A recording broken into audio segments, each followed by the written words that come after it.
Shalom, selamat pagi sahabat GSCC yang diberkati, sahabat-sahabat Tuhan yang menjadi kesayangan Tuhan pada pagi hari ini.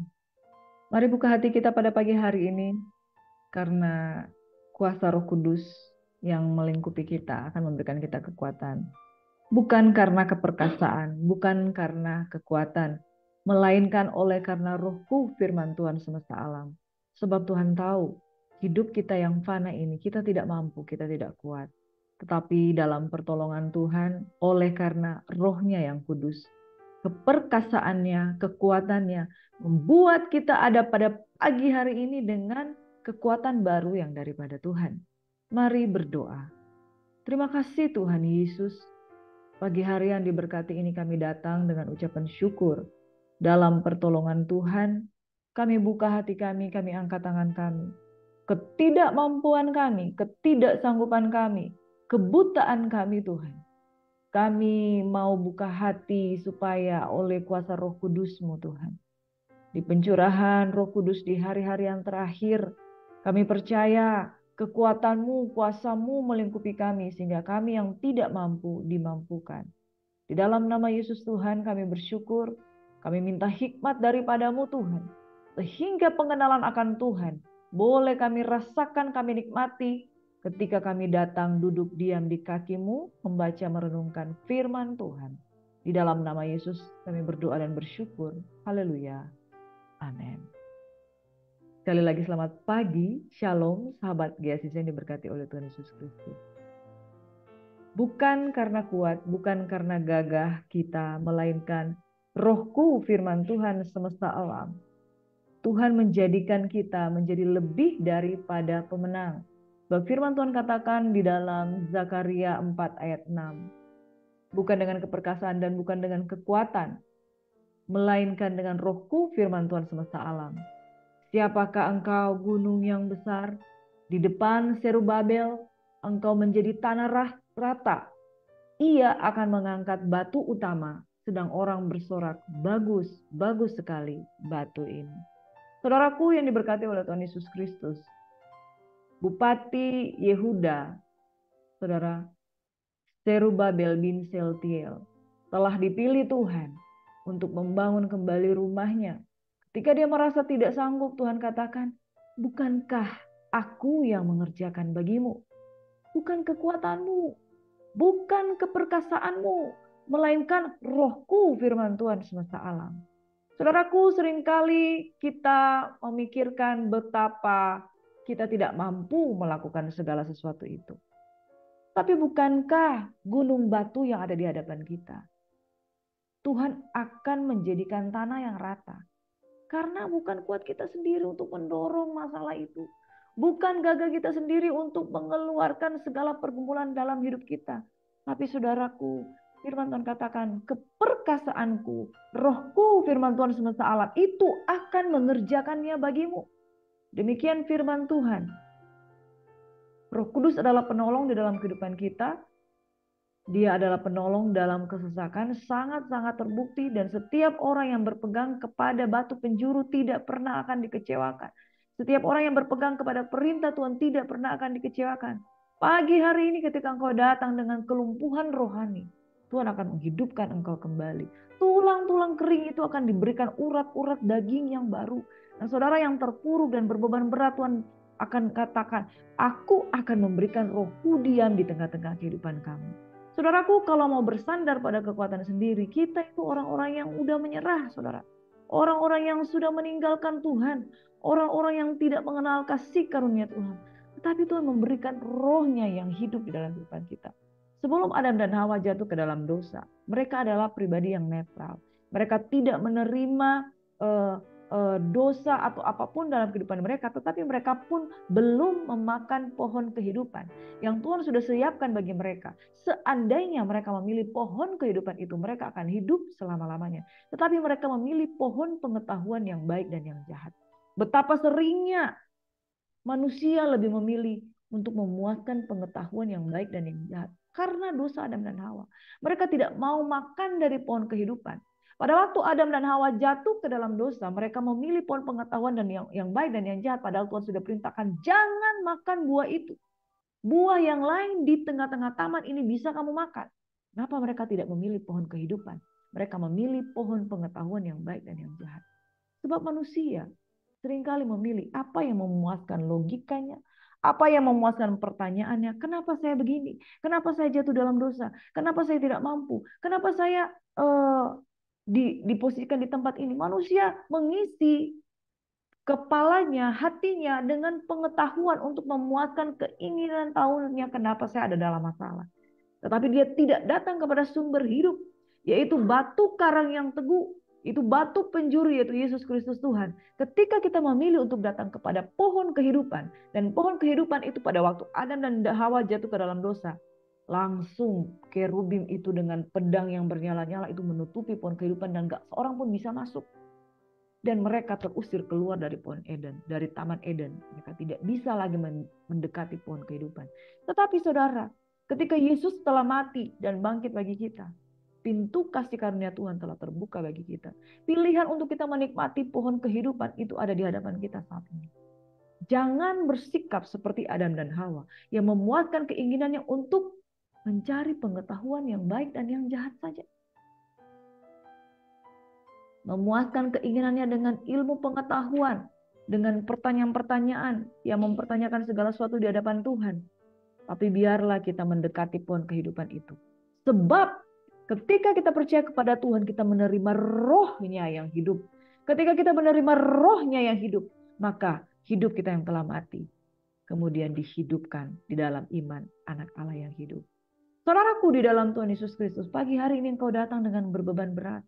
Pagi hari ini engkau datang dengan letih lesu. Pagi hari ini engkau datang dengan tekanan. Tetapi ketika engkau duduk di kaki Tuhan, engkau diam di dalam naungannya yang maha kudus. Tuhan adalah tempat perteduhanku, menara kekuatanku, perlindunganku. Saudara, jangan bosan untuk berharap kepada Tuhan. Setiap hari iblis menawarkan batu-batu gunung batu masalah. Setiap hari iblis berusaha menaruh halangan dalam kehidupan kita. Orang yang sudah konsisten pun di dalam Tuhan, ditaruhnya persungutan. Orang yang konsisten pun ditaruh di dalam Tuhan, ditaruhnya kemalasan. Ditaruhnya ketidakbergairahan untuk datang kepada Tuhan. Ditaruhnya kesedihan, ditaruhnya hutang-hutang, ditaruhnya persoalan-persoalan. Supaya kita nggak bisa datang berharap pada Tuhan. Saudaraku, pada pagi hari ini, mari kita sungguh-sungguh datang kepada Tuhan. Apapun gunung masalahmu, ketika engkau memiliki iman sebesar biji sesawi, maka engkau bisa memindahkan gunung batu persoalan. Yang percaya diberkati Tuhan, sama-sama katakan, amin. Pagi hari ini saudaraku, saya mengajak kita menguatkan hati kita untuk berlindung kepada rohnya yang kudus. Firman Tuhan pada pagi hari ini, not by my mighty or by power, but by the Spirit of God. Hagai 2 dan Sakaria 1 hingga 4. Bukan karena kuat, bukan karena gagah, tetapi karena rohku, kata Tuhan. Kalau kita tidak bersandar kepada roh Tuhan, sia-sia saudaraku. Firman Tuhan ini dari kitab Hagai 2, kemarin kita sudah baca tentang kitab Hagai 1. Engkau menabur dengan begitu banyak, tetapi angin menghembuskan segala sesuatu. Engkau menaruh upahmu di dalam pundi-pundi yang berlubang. Naiklah ke gunungnya Tuhan. Bawalah papan, bangunlah rumah itu. Rumah dengan segala kemegahannya yang daripada Tuhan itu. Rumah Tuhan dibangun kembali. Kalau engkau dan saya membangun rumah Tuhan, maka saudara memapani rumah kita dengan rumah Tuhan dengan baik, maka kita akan menikmati baitnya yang kudus. Pada waktu kita bangun mesbah, bangun baitnya yang kudus, hidup kita akan dikuatkan di dalam naungan yang maha tinggi, maka kita akan mendapatkan rohnya. Hagai, building the Yahweh's temple, membangun bait suci yang kedua. Salah satu nabi yang ada di bagian ini adalah Nabi Hagai. Kitab ini ditulis pada tahun 520 sebelum Masehi, 18 tahun setelah Raja Kores menaklukkan Babylon. Jadi setelah Raja Kores menaklukkan Babylon dan mengeluarkan titah pada tahun 538 sebelum Masehi, orang-orang Yahudi diizinkan di pembuangan untuk kembali ke Yudea. Salah satunya Ezra dan juga Bupati Nehemia. Ezra itu adalah memulihkan kembali kitab Taurat di tengah-tengah bangsa Yahudi. Dan kemudian Bupati Nehemia itu membangun tembok Yerusalem. Koreshi juga mengizinkan pembangunan kembali bait suci karena ia menghargai praktek agama dari penduduk wilayah kekuasaannya. Yang menarik perhatian dari kitab ini adalah semua nubuat yang tajam ini diberikan hanya dalam jangka waktu 4 bulan. Jadi nubuatan Hagai diberikan dalam jangka waktu 4 bulan, yaitu bulan ke-6 sampai dengan bulan ke-9 tahun kedua zaman Darius. Pada tahun kedua dan bulan ke-6 sampai dengan bulan ke-9 tahun kedua zaman Darius, Hagai itu bernubuat tentang pembangunan kembali bait suci. Di sana juga di zaman Darius itu juga ada Bupati Nehemia juga, saudaraku. Jadi ini hamba-hamba Tuhan yang hidup di dalam kronologis yang saling bergandengan satu dengan yang lain. Saudaraku, di dalam kitab Hagai 2 ayat 1 hingga 10, kemegahan bait suci yang baru, dan kemudian di pasal 2 ayat 11 hingga 15, bagaimana pembangunan bait suci terancam oleh ikut sertanya orang-orang najis. Orang-orang yang tidak mengenal Tuhan tetapi mereka ingin turut membangun bersama-sama mereka. Pada pasal yang kedua ayat 16 hingga 20, pembangunan bait suci mendatangkan berkat. Dan Hagai 2 ayat 21 hingga 24, bagaimana janji Tuhan kepada Zerubabel bahwa di dalam pertolongan Tuhan, Zerubabel itu dipilih, saudara. Ya, Zerubabel itu dipilih untuk membangun kembali bait suci. Saudara, bukan kuat dan bukan gagah dia, tapi oleh karena pertolongan daripada Tuhan. Nah, saudaraku, di dalam pasal yang kedua dikatakan, tetapi sekarang kuatkanlah hatimu, hai Zerubabel. Demikian firman Tuhan, kuatkanlah hatimu, hai Yosua bin Yosadak, imam besar pada waktu itu. Kuatkanlah hatimu, hai segala rakyat negeri, demikianlah firman Tuhan. Bekerjalah, sebab aku ini menyertai kamu. Wow, saudara, pekerjaan Tuhan tidak pernah akan berhasil tanpa penyertaan Tuhan. Pekerjaan Tuhan membutuhkan penyertaan daripada Tuhan. Zerubabel, betapa indahnya seseorang yang bekerja di dalam ladangnya Tuhan, bekerja dengan karyanya Tuhan, dan mendapatkan firman penyertaan daripada Tuhan. Tuhan sendiri yang mengatakan, bekerjalah, sebab aku ini menyertai kamu. Hari ini firman Tuhan yang sama, Tuhan lepaskan untuk engkau. Sudah, jalan aja, bekerjalah, aku ini menyertai engkau. Ada berapa banyak orang ketika dia melayani, begitu banyak sekali tantangan. Saudaraku, kami melayani di dalam pelayanan interdenominasi untuk mengajak kesatuan tubuh Kristus. Gereja-gereja Tuhan itu menyatu. Tapi apa yang terjadi, saudara? Ketika visi ini Tuhan berikan,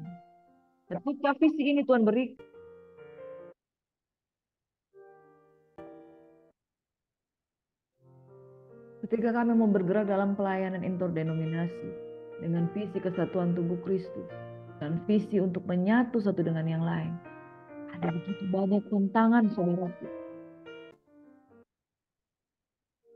Tantangan demi tantangan datang untuk menghalangi, mengganggu kesatuan tubuh Kristus. Ya, saudaraku yang diberkati oleh Tuhan Yesus Kristus. Ada satu firman Tuhan berkata ketika Yesus sebelum mati di kayu salib. Berkatalah Yesus kepada mereka, malam ini kamu semua akan tergoncang imanmu karena aku, sebab ada tertulis, aku akan membunuh gembala dan kawanan domba itu akan tercerai-berai. Akan tetapi sesudah aku bangkit, aku akan mendahului kamu ke Galilea. Petrus menjawab, biarpun mereka semua tergoncang imannya karena engkau, aku sekali-kali tidak akan meninggalkan engkau. Namun apa yang terjadi? Ketika Petrus mengatakan janji itu, malah justru dia mengalami goncangan. Kemudian Tuhan berkata, sebelum ayam berkokok, ya, engkau sudah menyangkal aku.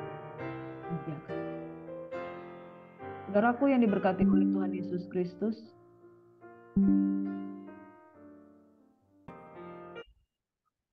sebelum ayam berkokok, Petrus sudah menyangkal Yesus 3 kali. Saudara, artinya apa? Tidak mudah menjalankan pekerjaan Tuhan. Tidak mudah mengiring Tuhan. Ketika Petrus dengan luar biasa dia berkata, jikalau sekali-kali aku tidak akan meninggalkan engkau. Tuhan tahu. Sebelum ayam berkokok, dia sudah 3 kali menyangkal Yesus. Saudara, betapa penuh perjuangan orang untuk mempertahankan pekerjaan Tuhan. berkarya di dalam pekerjaan Tuhan itu nggak gampang. Karena kita kuat, iblis berusaha menjatuhkan lebih kuat. Ketika kita kuat, kita nggak bisa dengan kekuatan kita sendiri. Di depan Zerubabel engkau akan menjadi tanahnya rata, demikian firman Tuhan ketika dia mengungkapkan janji penyertaan kepada Zerubabel. Engkau enggak akan berjalan sendiri. Sebab aku ini menyertai engkau, demikianlah firman Tuhan semesta alam. Aku berdoa pada pagi hari ini, saudaraku yang memiliki tantangan-tantangan di dalam pekerjaan, keluarga, rumah tangga. Saudara dalam pekerjaan, saudara berusaha hidup benar, saudara berusaha hidup takut akan Tuhan, terjebak dengan berbagai macam korupsi. Saudara ketika di dalam pekerjaan, saudara berusaha dipromosikan tetapi orang ya menyalip dari belakang, kemudian saudara kecewa. Untuk apa saya setia dengan Tuhan?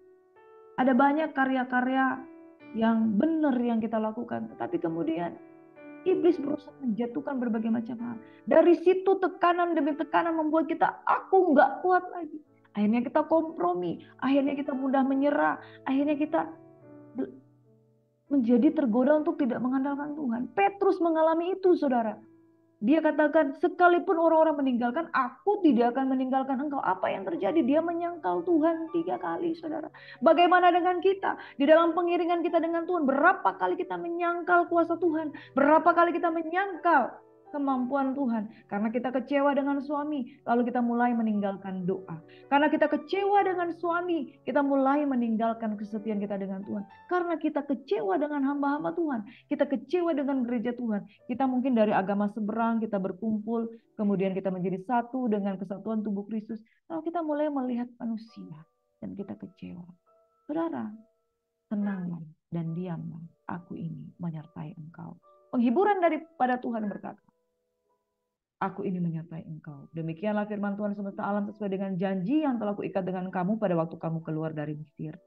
Saudaraku, kita punya Mesir dalam dunia ini. Ketika kita memutuskan untuk keluar dari Mesir, kehidupan, saudara, bukankah janji Tuhan akan menyertai kita? Jangan kita tidak percaya. Ketika Petrus menyangkal Tuhan, pada saat itu berkokoklah ayam. Lalu teringatlah Petrus akan apa yang dikatakan Yesus kepadanya. Sebelum ayam berkokok, engkau telah menyangkal aku 3 kali. Lalu Petrus pergi keluar dan menangis menjadi. Saudara, penyesalan dari orang-orang yang gagal untuk percaya kepada Tuhan. Penyesalan dari orang-orang yang gagal untuk pegang. Hari ini Tuhan mau katakan, kuatkan dan teguhkan hatimu. Jangan biarkan iblis mempengaruhi hatimu sehingga engkau yang sudah meninggalkan Tuhan, engkau jadi malu kepada Tuhan dan engkau mulai mengambil keputusan untuk terus meninggalkan Tuhan. Hari ini tidak kebetulan saudara mendengarkan firman Tuhan ini, kembali kepada Tuhan. Jangan takut, sesuai dengan janji yang telah kuikat dengan kamu pada waktu kamu keluar dari Mesir. Mungkin engkau sudah menyangkal Yesus lebih dari 3 kali. Namun rohku kuberikan diam di dalam kehidupanmu. Rohku yang memberikan engkau kekuatan, kembalilah kepada Tuhan. Rohku tetap tinggal di tengah-tengahmu, janganlah takut. Sebab beginilah firman Tuhan semesta alam, sedikit waktu lagi maka aku akan menggoncangkan langit dan bumi, laut dan darah. Aku akan menggoncangkan segala bangsa sehingga barang yang indah-indah kepunyaan segala bangsa datang mengalir. Maka aku akan memenuhi rumah ini dengan kemegahan firman Tuhan semesta alam. Kepunyaankulah perak, kepunyaankulah emas. Demikianlah firman Tuhan semesta alam. Adapun rumah ini kemegahannya yang kemudian melebihi kemegahannya yang semula. Firman Tuhan semesta alam. Dan di tempat ini aku akan memberikan damai sejahtera, demikian firman Tuhan semesta alam. Konteks firman Tuhan pada saat ini adalah Hagai mengingatkan untuk rumah Tuhan dibangun kembali. Pembangunan bait suci yang kedua. Pembangunan bait suci ini terus berlanjut. Bahkan pembangunan ini membangun rumah yang kemudian dengan bentuk yang mewah, dengan bentuk yang bagus, dan itu terjadi, saudaraku. Dan saudaraku, konteks di dalam firman Tuhan ini adalah pembangunan kembali bait suci yang kedua, dan dikatakan bahwa Tuhan memperlengkapi dengan berbagai kekayaan dari berbagai bangsa. Barang yang indah-indah kepunyaan segala bangsa datang mengalir. Kondisi ini dirasakan tidak memungkinkan karena bangsa Yahudi adalah bangsa yang dibuang ke pembuangan. Tetapi Raja Kores, bahkan Raja Media Persia, Raja Darius itu kemudian memberikan peluang kepada bangsa Yahudi untuk membangun kembali bait suci. Rasanya seperti agak mustahil karena bangsa ini ada di dalam pembuangan di Babel, tetapi Tuhan yang menggerakkan hati Koresh, Tuhan menggerakkan hati Darius untuk memberikan kesempatan kembali, bahkan di dalam pemerintahan Raja Ahasiweros, saudaraku, bagaimana Tuhan izinkan kembali mereka, Raja Ahasiweros, Raja Artasasta, raja-raja yang memerintah pada waktu itu, Yahudi di dalam pemeliharaan Tuhan. Dan ternyata Tuhan memberikan peluang supaya bangsa ini dibangun kembali bait sucinya. Karena itu Tuhan mengatakan, aku akan menggoncangkan segala bangsa, sehingga barang-barang yang indah kepunyaan segala bangsa itu datang mengalir. Dan saudara, tidak ada yang mustahil. Tuhan bisa menggerakkan hati bangsa-bangsa kafir untuk memberkati pembangunan di bait suci. Saudara, ini yang saya mau katakan kepada Anda dan saya, bahwa jangan takut, Tuhan menyertai engkau. Sekalipun kita sudah pernah menyangkal Tuhan berulang kali, tetapi kita sungguh-sungguh datang memapani rumah Tuhan dengan baik, kita datang sungguh-sungguh bangun kembali mesbah, bangun kembali hubungan dengan Tuhan, maka Tuhan akan mengembalikan kepercayaan itu dalam kehidupan kita. Dia akan memberikan barang yang indah-indah. Artinya kita diperlengkapi kembali, bukan karena kuat, bukan karena gagah. Di depan Serubabel engkau akan menjadi tanah yang rata. Demikian janji Tuhan kepada Bupati Serubabel bin Siltiel. Saudaraku yang diberkati oleh Tuhan Yesus Kristus, bangkit, bangkit, dan bangkit. Engkau yang pernah terpuruk, engkau yang pernah meninggalkan Tuhan berulang-ulang kali. Hari ini kesempatan untuk engkau datang dan percaya bahwa Tuhan menyertai engkau. Pagi hari ini saudara, kita masuk di dalam kitab Zakaria. Dalam kitab Zakaria ini saudara, kitab ini merujuk pada tokoh utama yaitu Zakaria bin Berehya bin Ido, seorang nabi Yahudi. Pada masa sesaat setelah kembali dari pembuangan ke Babel, tepatnya pada akhir abad ke-6 sebelum Masehi, saat Yudea baru saja menjadi provinsi di bawah kekaisaran Persia. Zakaria sendiri memiliki arti Allah mengingat. Zakaria 1 ayat 1 merupakan sebuah pengantar yang mengatakan Zakaria berada dalam garis nabi-nabi yang benar, karena ada nabi-nabi yang palsu, nabi-nabi yang benar, nabi-nabi yang tidak sungguh-sungguh dalam Tuhan. Zakaria 1 ayat 7 merupakan penglihatan pertama dari Zakaria, yaitu para penunggang kuda yang memberitahu bahwa Tuhan akan memulihkan Yerusalem. Dan Zakaria 1 ayat 18, penglihatan kedua dari Zakaria itu 4 tanduk. 4 tanduk yang hancur, yang dihancurkan oleh para tukang besi. Zakaria 2 ayat 1 merupakan penglihatan ketiga dari Zakaria mengenai Yerusalem yang baru, bahwa Yerusalem yang baru tidak lagi tempat yang terdiri dari suatu tembok yang memisahkan orang Yahudi dan yang bukan Yahudi. Yerusalem baru merupakan satu tempat untuk rumah bagi orang Yahudi maupun rumah bagi orang yang non-Yahudi. Di sini bahwa bangsa-bangsa lain itu juga berhak menerima keselamatan, dan bangsa-bangsa lain yang dipanggil oleh karena nama Tuhan Yesus Kristus, oleh karena bangsa Yahudi menolak Mesias, maka mereka sampai sekarang masih menantikan Mesias. Bangsa-bangsa yang lain itu sudah percaya dengan Tuhan Yesus Kristus, dengan Mesias.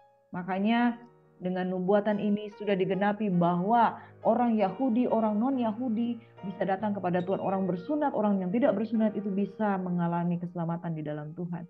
Di dalam Zakaria 3 ayat 1 merupakan penglihatan keempat dari Zakaria mengenai Yosua sebagai imam besar.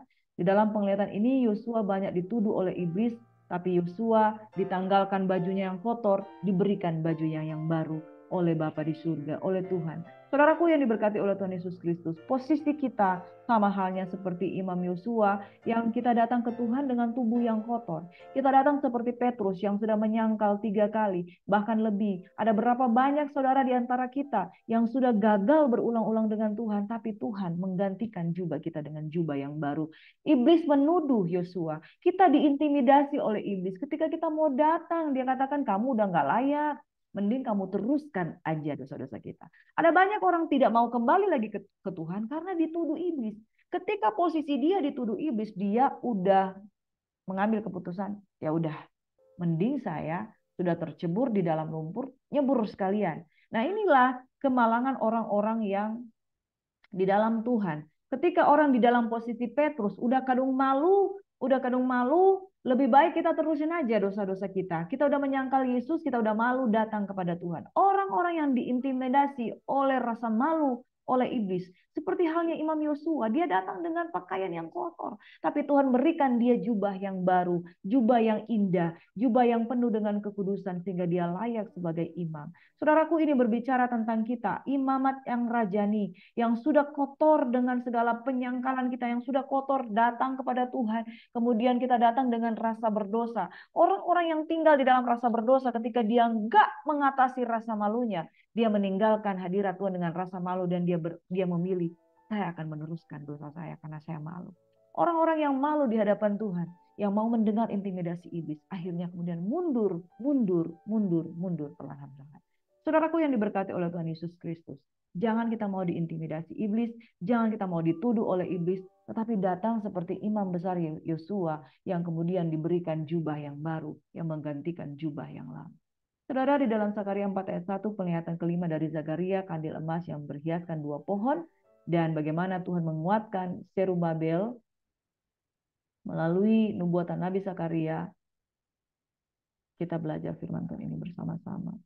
Zakaria 4 ayat 1 hingga ayat yang ke-10.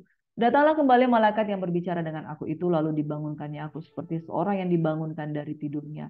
Maka berkatalah ia kepadaku, apa yang engkau lihat? Aku melihat tampak sebuah kandil dari emas seluruhnya dan tempat minyaknya di bagian atasnya.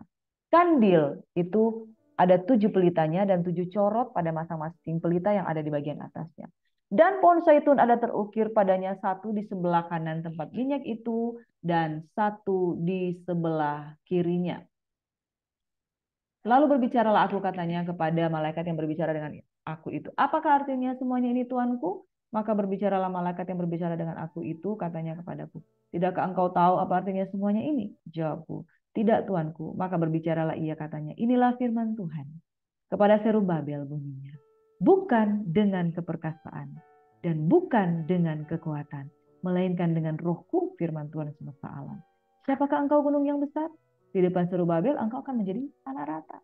Ia akan mengangkat batu utama, sedang orang bersorak, bagus-bagus sekali batu itu.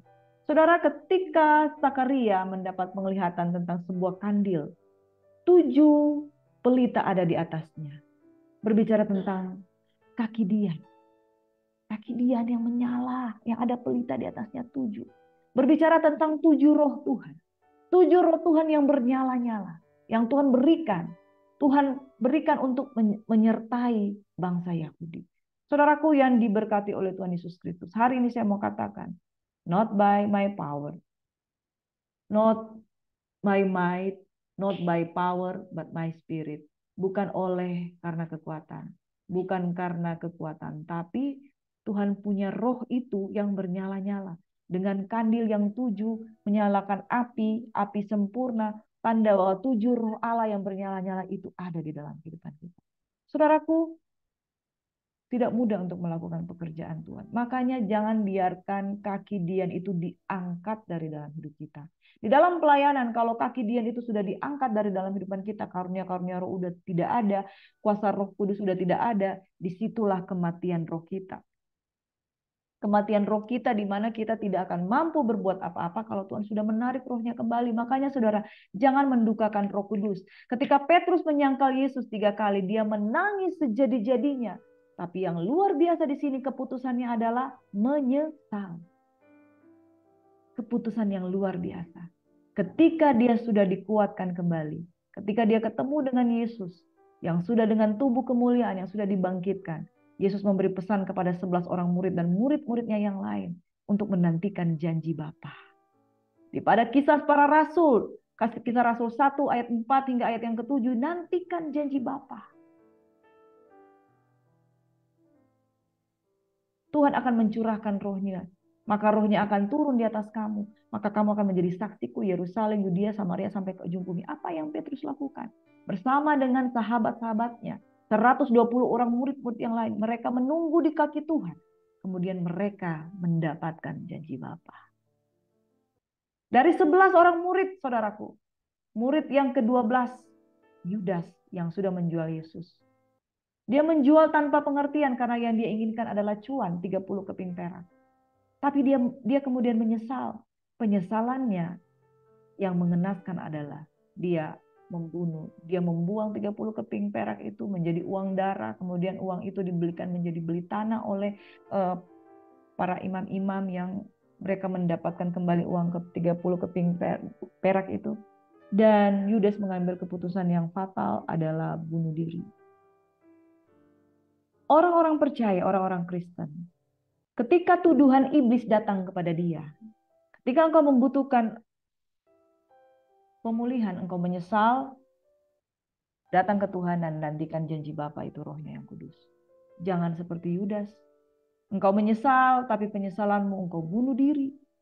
Orang yang menyesal kemudian memutuskan untuk masuk, sudah jatuh tertimpa tangga, teruskan aja di kubangan. Orang-orang seperti ini tidak akan bangkit. Yudas mati binasa.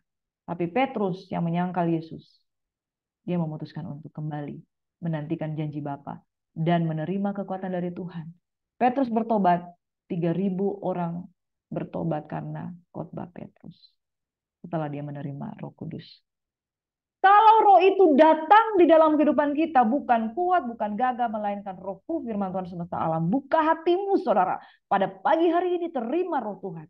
Maka bukan kuat dan gagahmu, tapi roh Tuhan akan menyertai engkau. Kemudian datanglah firman Tuhan kepadaku, demikian tangan Zerubabel telah meletakkan dasar rumah ini dan tangannya juga akan menyelesaikannya. Maka kamu akan mengetahui bahwa Tuhan semesta alam yang mengutus aku kepadamu. Sebab siapa yang memandang hina hari-hari peristiwa yang kecil, mereka akan bersukaria melihat batu pilihan di tangan Zerubabel. Yang 7 ini adalah mata Tuhan yang menjelajah seluruh bumi. 7 pelita adalah mata Tuhan. Mata Tuhan melihat apa yang kita perbuat. Dia tahu hari ini engkau ada dalam masalah. Dia tahu hari ini kamu benar gak benar. Dia tahu 7 roh Tuhan itu ada. Tapi kamu punya keputusan untuk mengandalkan roh Tuhan itu menjadikan dirimu kuat dalam Tuhan. Bukan seperti Yudas yang memilih untuk mati binasa karena menyesal dengan dosanya dan ketakutan dan tidak mau datang kepada Tuhan. Jadilah orang-orang pemberani. Izinkan matanya yang menjelajah seluruh bumi itu, matanya bagaikan nyala api. Matanya bagaikan nyala api yang masuk, menyorot sampai ke belakang tabir. Dia masuk, kemudian memisahkan tulang dan sumsum, memisahkan dosa-dosa dari kita. Dia masuk dan dia akan membuat kita menyesal akan segala dosa-dosa. 7 roh Tuhan adalah mata Tuhan yang begitu tajam menjelajah seluruh bumi, seluruh hati kita. Hari ini kalau engkau datang kepada Tuhan, datang dengan penuh penyesalan dan bukan untuk meneruskan dosa-dosamu di kubangan, tapi datang kepada Tuhan dengan sungguh-sungguh, roh Tuhan ada padamu. Not by might, nor by power, but by my spirit. Demikian firman Tuhan katakan. Ketujuh roh Tuhan, matanya menjelajah sampai kedalaman hatimu untuk membongkar seluruh dosa-dosamu, membongkar motif-motifmu, membongkar seluruh masa lalumu, dan kemudian menyelesaikan bagimu. Saudara, Petrus menyangkal Tuhan 3 kali. Tetapi dia diubahkan karena dia beri hidupnya. Bahkan dia katakan, kamulah bangsa yang terpilih, imamat yang rajani, yang dibawa keluar dari gelap kepada terang Tuhan yang ajaib untuk kamu memberitakan kemuliaan Tuhan. Orang yang diubahkan hidupnya, penyesalannya, dia akan dibawa keluar dari gelap kepada terang Tuhan yang ajaib. Saudara, izinkan roh Tuhan menjamah kehidupan kita. Sehingga bukan kuat dan gagah kita, tapi rohnya yang kudus membuat kita keluar dari kegelapan. Terang adalah ketiadaan kegelapan. Amin. Kegelapan adalah ketiadaan cahaya. Saudara bisa memilih untuk tetap ada di kubangan, terintimidasi dengan iblis, atau saudara memilih untuk datang kepada Tuhan dengan penuh penyesalan. Sekalipun sudah menyangkal Tuhan berulang kali. Hari ini, biarlah mata Tuhan menjelajah kehidupan kita, membersihkan kita, menyingkirkan dosa-dosa kita. Mari kita satu dalam doa. Bukan kuat, bukan gagah, melainkan rohku, firman Tuhan semesta alam, di depan Zerubabel engkau akan menjadi tanah yang keras. Not by might, nor by power, but by my spirit. Demikian firman Tuhan. Aku berdoa pada pagi hari ini, bukan seperti Yudas, yang jatuh dalam dosa, menyesal, dan kemudian memutuskan untuk tinggal dalam kubangan dan mati binasa. Tapi biarlah kami menjadi seperti Petrus, orang yang penuh dengan kegagalan, penuh dengan janji-janji manis kepada Tuhan. Tetapi gagal, tapi kemudian dia memutuskan untuk menangis sejadi-jadinya dan menyesal. Dia menantikan janji Bapa dan dia menerima roh Tuhan pada dirinya. Dia menjadi pribadi yang lebih kuat lagi pada saat dia menerima roh Tuhan. Bukan kuat, bukan gagah, melainkan keperkasaan roh Tuhan ada pada Petrus. Dia berkhotbah 3.000 orang bertobat. Bapa, dalam nama Yesus kami mengangkat tangan. Kami adalah orang-orang yang sudah menyangkal Tuhan. Kami adalah orang-orang yang sudah meninggalkan Tuhan. Kami adalah orang-orang yang sudah gagal seperti Yudas, seperti Petrus, seperti orang-orang lainnya. Tetapi kami mau datang sungguh-sungguh kepada Tuhan, menyerahkan kehidupan kami. Roh Tuhan ada pada kami. Oleh sebab Ia telah mengurapi kami untuk kami memberitakan Injil kebenaran firman Tuhan. Kami diubahkan, kami lebih daripada pemenang. Di depan Zerubabel, engkau akan menjadi tanah yang rata. Hai musuh-musuh kami, engkau tidak akan berkuasa atas kami. Iblis, engkau tidak akan berkuasa untuk menuduh kami. Tapi Tuhan memberikan rohnya. 7 roh Tuhan. 7 roh Tuhan berbicara mata Tuhan. Yang menerobos sampai ke belakang tabir. Membersihkan, menyucikan, mengeluarkan kami dari dosa-dosa dan ikatan dan belenggu. Maka kami akan menjadi lebih daripada pemenang. Terima kasih Tuhan. Kerinduan Tuhan adalah Zerubabel kembali membangun bait suci. Kerinduan Tuhan buat kami untuk kembali membangun hubungan pribadi dengan Tuhan. Diberkatilah keluar masukmu, diberkatilah pekerjaanmu. Aku berdoa untuk saudaraku Rio Siregar. Tuhan akan memakai engkau lebih dalam lagi. Roh Tuhan ada padamu ketika engkau memperlakukan Tuhan sebagaimana engkau sebagai Petrus yang meninggalkan segala pelanggaran dan dosamu, maka Tuhan akan melawat kehidupanmu menjadi orang-orang yang radikal untuk memberitakan Injil damai sejahtera. Aku perkatakan, saudaraku Rio Siregar, engkau akan menjadi hambanya yang dikuduskan, diurapi, menjadi lebih daripada pemenang. Engkau akan menanggalkan segala hal-hal yang menghalangi engkau untuk datang kepada Tuhan. Engkau akan dipakai oleh Tuhan. Di dalam nama Yesus. Dan Boas, engkau diberkati, diurapi sebagai anak Tuhan di dalam nama Yesus. Aku berdoa untuk adik Ray, Tuhan akan masuk di dalam teknik pertambangan. Aku berdoa untuk adik Azaria akan masuk di dalam sekolah kedokteran. Tuhan memberkati, Tuhan membukakan jalan-jalannya. Tuhan memberkati adik Brandon, disembuhkan, dipulihkan dalam nama Yesus. Tuhan memberkati adik Queen yang akan sukses berhasil masuk di dalam SMP favorit. Tuhan memberkati adik Geo yang akan masuk di dalam TNI Angkatan Udara. Tuhan memberkati adik Regina, Tuhan, di dalam nama Yesus, pertolongan Tuhan. Di perkuliahannya, di keperawatan dalam nama Yesus. Tuhan memberkati adik Rex, Tuhan. Sukses berhasil beruntung dalam nama Yesus. Tuhan memberkati adik Nikana. Tumbuh sehat kuat diberkati oleh Tuhan. Tuhan memberkati Inang Uda Risma, Tuhan. Dia memberikan ketenangan kepada Inang Uda Risma. Tuhan menjadikan dia lebih daripada pemenang ketika dia menerima roh Tuhan pada dia. Tuhan memberkati Jeremia, Tuhan, untuk mendapatkan pekerjaan tepat pada waktunya. Tuhan memberkati Samuel, Tuhan, di dalam segala pekerjaan yang membuat dia setia. Tuhan memberkati Huta Julu di dalam nama Tuhan kami Yesus Kristus. Tuhan memberkati Meki dan Brian bersama dengan putranya Brandon. Tuhan memberkati mereka menjadi keluarga yang takut akan Tuhan, yang tidak menjadi lemah tetapi menjadi bersemangat, menjadi tenang di dalam kekuatan kuasanya. Tuhan memberkati dan memberikan solusi kehidupan bagi kita semua. Roh Tuhan ada pada kita, mata Tuhan tertuju kepada kita. 7 mata Tuhan yang menjelajah seluruh bumi, membersihkan, mengikis, membakar habis segala dosa-dosa kita supaya kita meninggalkan dosa. Dalam nama Yesus kita menjadi lebih daripada pemenang. Zerubabel adalah bupati yang dipilih Tuhan. Engkau dan saya juga ada dipilih Tuhan untuk menjadi kuat. Tuhan menyertai kita semua. Dalam nama Yesus kami berdoa mengucap syukur. Haleluya. Amin. Roh Tuhan ada pada kita oleh sebab Dia telah mengurapi kita. Bukan kuat dan gagah, tapi roh Tuhan, firman Tuhan. Amin. Selamat beraktivitas dengan kekuatan Tuhan. Bagi saudara yang baru pertama kali join bersama dengan kami, silakan ketik tanda lonceng dan subscribe, maka saudara akan menikmati berkat Tuhan setiap pagi melalui channel Gracia Hope Compassion Channel. Tuhan Yesus memberkati. Shalom. God bless you.